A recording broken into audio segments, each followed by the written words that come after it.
2020 மற்றும் 2024 ஆண்டுகளுக்கு இடையில் அரசு சுகாதார நிலையங்களில் 19 வயது மற்றும் அதற்கும் குறைவான மொத்தம் 16,951 திருமணம் ஆகாத 11 வயது பெண்கள் கர்ப்பமாக இருப்பதாக மக்களவையில் தெரிவிக்கப்பட்டது.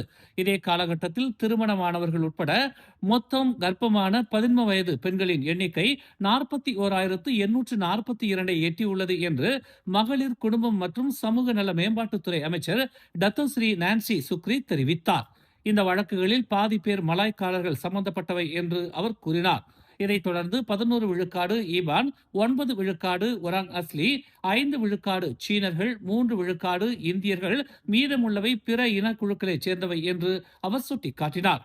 பாலியல் சுகாதார கல்வி, ஆலோசனை மற்றும் சமூக ஆதரவு உள்ளிட்ட பல்வேறு அம்சங்களை உள்ளடக்கிய முன் முயற்சிகள் மூலம் இந்த பிரச்சனையை தீர்ப்பதற்கான முயற்சிகள் செயல்படுத்தப்பட்டுள்ளதாக அவர் கூறினார். மேலும் செய்திகளை தெரிந்து கொள்ள தமிழ் மலர் இணையதளம், தமிழ் மலர் செயலி மற்றும் மலர் டிவி யூடியூப் சேனலை வலம் வாருங்கள்.